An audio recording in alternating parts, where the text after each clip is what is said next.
Hello and welcome to Maggie Cooking Lessons. I'm Chef Janille and today we're going to do cheesy chicken cordon bleu. Alright, so we have everything in front of us here to do a cordon bleu, which is just basically a different way to say a chicken roulade stuffed with ham and cheese. So what I have in front of me here is chicken breast, ham of course, two different types of cheeses, flour, egg, and panko breadcrumbs for the breading station, as well as some cling wrap. So here we go. Let's season first the chicken here. I have a pound of chicken. So as we know, for Maggi season up chicken, it is a pack of the season up chicken to a pound of meat. I'm just going to add that to our meat here. Just going to massage the meat here to get all of those seasonings into the chicken breast. Okay, we're looking good there. So secondly, once the meat is seasoned, we're going to butterfly the chicken. So in order to do this, we just need to keep the chicken on a flat surface and make an incision to the side here. Make sure not to cut your fingers. Be very careful. We're not bringing it all the way through. So you see how it looks like a butterfly here, like the center, the wings here. We're just going to go along that line to get it as flat as possible, because what we're going to do is to pound out this chicken breast to make it thin enough to fill it with our fillings. I'm going to actually transfer it to a piece of cling wrap or plastic wrap rather. We're going to sandwich this breast in between two pieces of plastic wrap, and then using a mallet or the back of a pan, just flatten it out about a 1/4 inch thick. I have a mallet, just like I said, but if you don't have a mallet, of course use the back of a frying pan, a rolling pin, anything that has a bit of weight to it so that you could distribute the breast meat evenly. So we're going from the center and just applying even pressure from the center to the external pieces of the chicken. Why we're doing that is because, remember, we slice the chicken breast from this side, so these ends will be already thinner and there will be a lot of extra meats in the center here. So you just want to gently pat it out. We don't want to break the flesh, so just be mindful of that. You can't put out too much of your aggression out on this chicken. Just do that gently. As you can see, it's getting a lot flatter already. And we've put the plastic wrap just to protect the meat, so you don't want to do this without something covering it. Even if you don't have plastic wrap, if you have a Ziploc bag, you could also use that to sandwich your meat and do the same thing. Okay. All right, we look good there. So you could see even, we have an even space to work with here. So now what we want to do is actually stuff this with our cheese, ham, and yeah, get rolling. So we're gonna start first by placing a piece of ham. So I have some thick cut ham here. You could use some thinly sliced, either honey ham, whatever ham you feel comfortable with, even turkey, that goes nice with this as well. We just want to put a little bit here. You could put as little or as much as you like. Just make sure that it doesn't spill over the sides, because remember, we do have to roll this up. Okay, we'll also add some cream cheese. Now I'm using the back of a spoon. However, you can use a butter knife or even your hands, just to make sure that it's evenly distributed here. I'm gonna add some cheddar cheese as well. So this is a really cheesy chicken cordon bleu.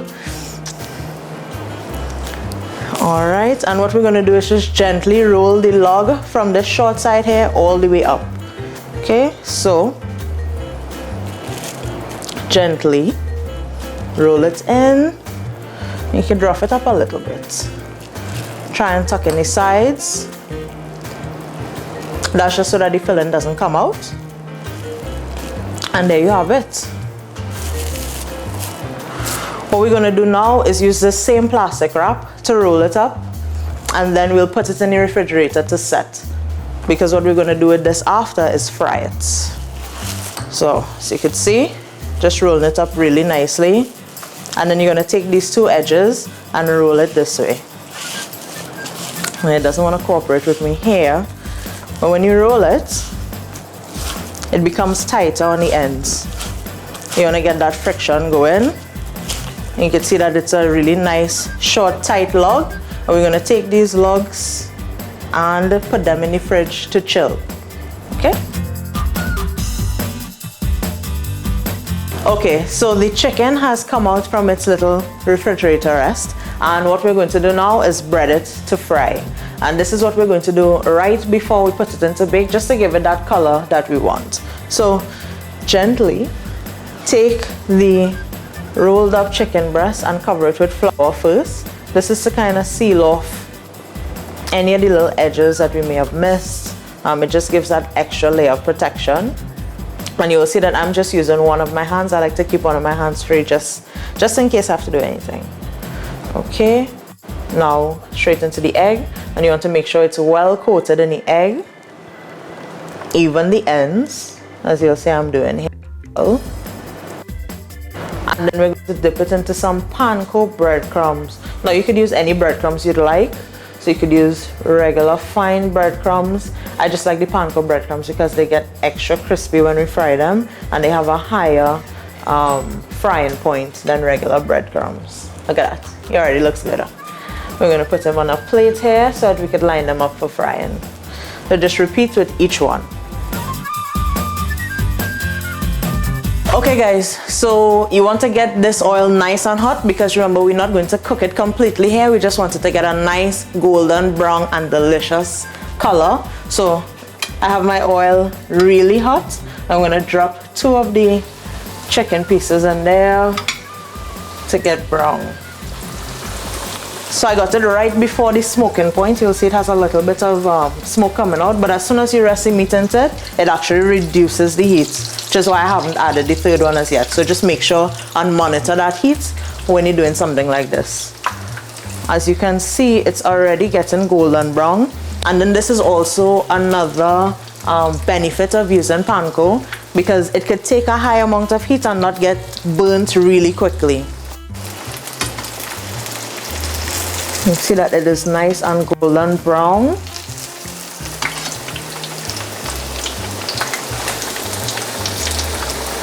And we just want to turn it as soon as it starts to get brown on each side. And then we're going to remove it from the oil and straight into a prepared dish. This is what we'll bake it in. Alright, this side is also golden. I'm going to give it a turn. So you see, it took me 3 turns to get it completely golden brown. And my heat is on medium-high heats. Okay, and be sure to also seal off the edges as well. So using a tongs here would be great. Just be careful, because you don't want to splash it. You don't want to get hot oil on yourself. So you see how we have sealed the edges with the panko.